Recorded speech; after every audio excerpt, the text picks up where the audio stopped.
Okay, we're pretty excited about this one today because we're taking you to a historical little town, and it's very local to where we live. We're right near a busy intersection here. Can you hear all those cars? But one of our viewers asked us to take you to this little town, so we're going to. Now, we're in this fantastic children's playground, and it's near the intersection of, Steve Irwin Way, and I guess you'd say that's the Landsborough Road. Is that right?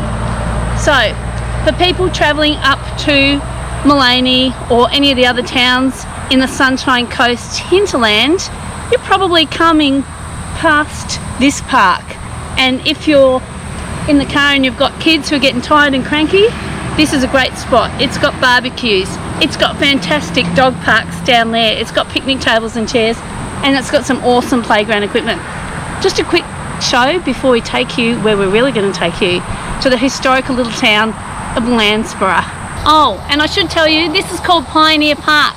Landsborough was originally known as Melham Creek, and the primary industry in the district was timber, which is cut and taken to James Campbell's sawmill located on Coochin Creek. Landsborough was named for the British-born explorer William Landsborough, who was the first European to cross Australia north to south. The earliest European settlers arrived in the area in 1871 and originally called Melham Creek because Melham is an Aboriginal word for volcano. And this is a Landsborough train station, and you know, a lot of people commute from all around Sunshine Coast. They will come and drive here, and there's two big car parks at the station, and they will catch the train to work in Brisbane, and it takes just under 2 hours for that train trip. But I know someone that does it, and they love it because they get on the train and they do a bit of work or they watch a movie, and it's very relaxing. They don't have to worry about parking or traffic, so that's what they do. The train also, when it's going in the other direction, it goes up to Nambour and to Gympie. And a lot of connecting buses also for all around the Sunshine Coast, like Caloundra and Maroochydore, will come and meet the trains when they arrive as well, so that people can continue on their journey if they haven't driven to the station. Okay, this is something that you wouldn't expect to see in Landsborough. This is an air raid shelter from the Second World War, or it was built in the 1940s, and it's one of the very few examples still left in Queensland of the effects of World War II. So how's that? That's amazing, isn't it? I wonder if we can see any more going around. The thing about Landsborough is so many people drive up to the Sunshine Coast Hinterland, and they'll drive through Landsborough on their way to places like Mullaney and Montville, but they never stop. And also it's the same for the hinterland people. They'll drive down through Landsborough on their way to Beerwah or Brisbane, or on the way to Glasshouse Mountains or anywhere else on the coast, but they don't stop through Landsborough. Now, Landsborough is a pretty little village town, and you really don't see much as you're driving through. You need to go around the other side of Landsborough to see all the shops, and there's some historical shops there too, and they have a couple of great bakeries and cafes. They have a beautiful old pub, and it's really worth parking your car, taking a little break and having a wander around the town. This actually came from the window of a cafe that used to be here in 1919 in Landsborough. Isn't that so cute? Landsborough has a historical museum that's open to the public and it's free. And we've never been there before, so we thought that we'd go for a walk around and take you with us. And to be perfectly honest, we thought we'd spend about 15 minutes in there, but we loved it. We ended up spending about 2 hours wandering around. This tiny museum has such a great collection of local historical stories and memorabilia from the past, including war memorabilia. And they have this beautiful, beautiful painting that goes all around the room and really tells a story about the region and its history. And Paul and I loved it. We had such a wonderful time looking at everything, and we were the only ones there, so it was fantastic.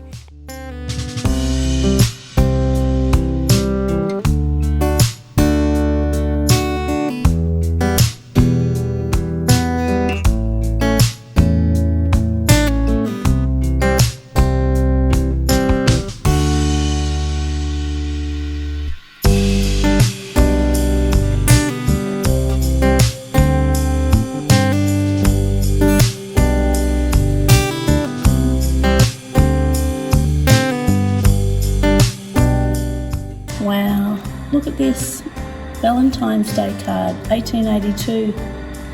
I guess people just send an SMS now, don't they? More than you get. Yeah, it is more than I get, that's for sure.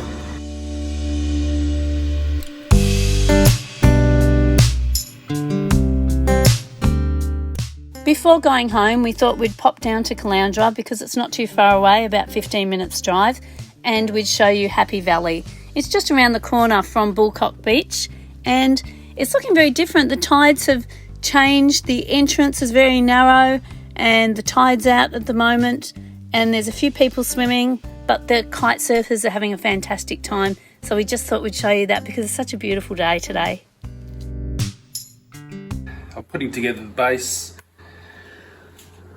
and the brood box for another hive. We had a swarm a little while ago from our original hive. So normally when that happens, half the hive leaves with the original queen. The good news is that they swarmed in our backyard. Yeah, we captured them and so we put them in there. And the new hive has created a new queen and they're thriving. We're getting honey and everything, and there's stacks of bees. So this first hive that swarmed, or the hive in the fruit box, they were a bit lackadaisical, so we gave them some sugar water and they're really thriving. So we ordered another flow hive and we've just got it, and I'm just putting it together, and I'll transfer the ones from the fruit box into the flow hive. And we've got another position. And also, when you say fruit box, it has ventilation and everything. You better explain that. Yeah, no, it's got ventilation, and they're okay in there, but it's not satisfactory for long term. Yeah, and I should have taken a picture of you painting it, because it's you've actually painted it, stained it. Yeah. And what's it made of? Cedar. Cedar, yeah, and it's a cedar stain.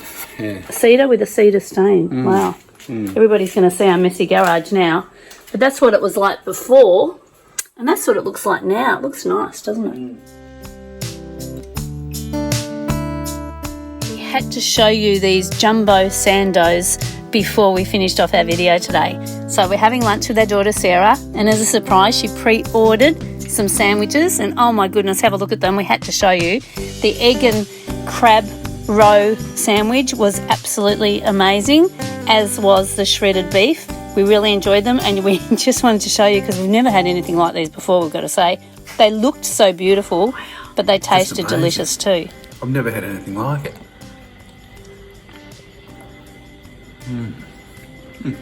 Really good? Really good. Okay, really big one now. It's so good. Look at all the ingredients. And the people were so lovely, weren't they? They're so friendly and so nice, and they gave us those 2 croissants as a gift. And we didn't know that we had a YouTube channel because we never tell people. They're just really nice people.